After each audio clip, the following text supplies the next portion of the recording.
What's interesting to live a life is to keep on exploring, I guess externally, but internally. But the internal exploration is quite fascinating, especially when you find some way of doing things better to live and empowered to do that. Then we can keep on learning and growing and do our best to live a life. I think I was lucky to start first. Maybe I'll go back to the origin, like reading the Pensée Pascal. I was in a dark room. I couldn't understand who I am, what a minuscule existence in this huge universe. And that may have triggered me to get into Zen and others. And I found, oh, this is too difficult. But I thought, well, this is something I can find interest in, to know more about myself, and even enjoy doing so. Maybe a little bit intellectually, but at the time I thought, but there's something in it I didn't know. So that was the days when I was like a teenager and age 20, 25 and so forth, and age 30 and on. As much as I worked at the same time, I got into reading like Daisetz Suzuki's book, pretty much all of it, because I didn't understand, I couldn't understand, but I was fascinated, and that was a challenge by itself.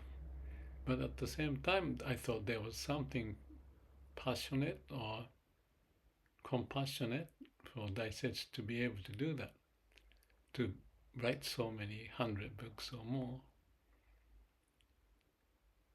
And I read most of it and still not understand, because words cannot convey the delicate stuff unless you go through the delicate stuff by yourself. But as I kind of postulated early on, I may be opening up this and that little by little, and I like it. It gave me a sense of why I live, to discover why I live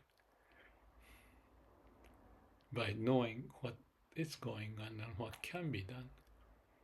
It's not me doing it, but like heaven helps those who help themselves. That idea I can appreciate, because it depends on our knowledge of what's driving us to live.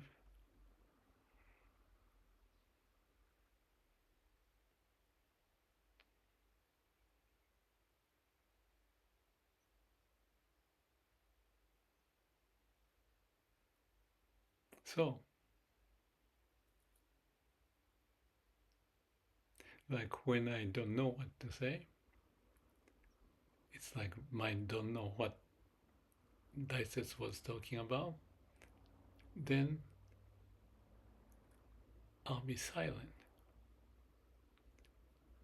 And like I said, heaven helps those who help themselves. First help is my own, to say be quiet when I don't know, like samadhi. No mind, no self. So when I empty my mind, I get to the root, close to the root of who I am, and that's where all the action of way of universe, way of nature is taking place, that you can connect. Then comes the idea or wisdom to figure out, okay, this is the idea we can do, or something like that. So again, it's the CAPD, check, act, plan, do, or Shila Samadhi Panya process. And once you get the hang of it, even if certain time you are lost for a long time. But if you have that attitude of being sincere and truthful, and be open for the potential by not my mind's effort, but letting my mind to be empty with the problem consciousness of what I had, but stay put, being empty, no mind and no self, especially no self, because you stop trying to do, but being silent. It may be found as embarrassing or stupid to be silent when you don't know, but that's not the case. Even if when I lost the train of thought, so I stop, go back, what happened, what is happening, out of that may come out what need to be done.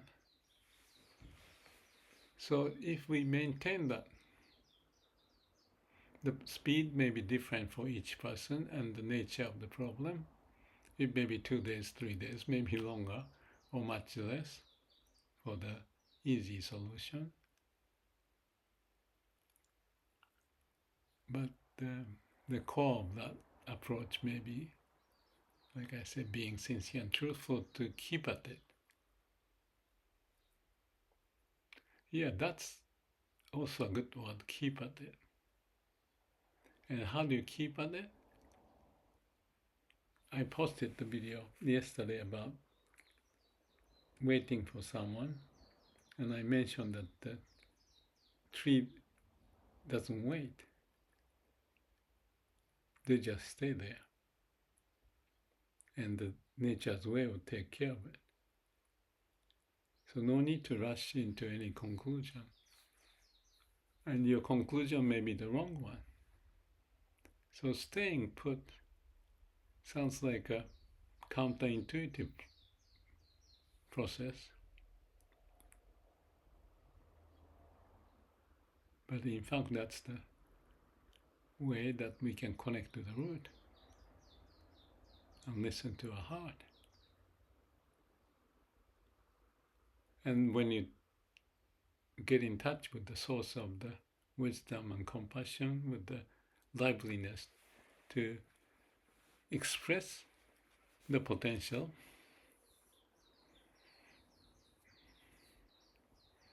I don't know if it makes sense when I say this, if you're listening to this. I see it. I feel it. Even though I may lose it, and I may not feel it other times. So the continuation is power, to keep at it.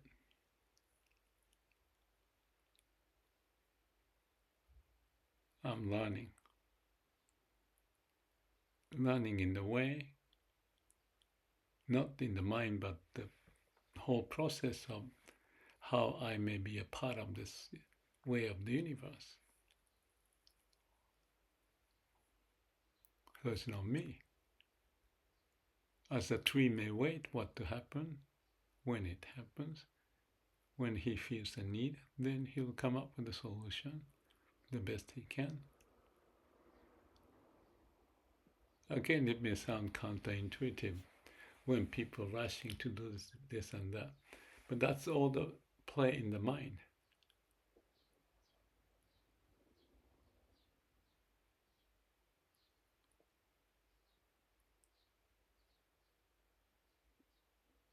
So even the puzzle that I had with the pensée or Pascal, our minuscule existence is not minuscule at all, because the whole universe is full of those minuscule existences, and they are orchestrated or played upon by the will of God or the will of the universe, way of the universe, way of nature.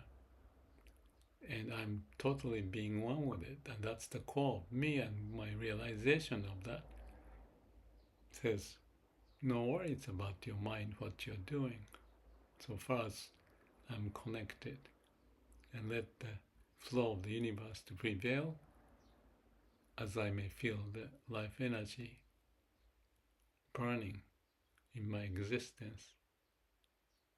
It's beyond the concept worries. It is as it is, absolute. And for that to be realized, because we use the brain and the mind, we, in my case, or we can, not just me, but with you, your own, to be sincere, truthful, and connect to the root of who I am, and ride the wave of the universe. Let's keep confirming. Let's keep at it. Because that's the driving force of the universe. And that's what we are riding on.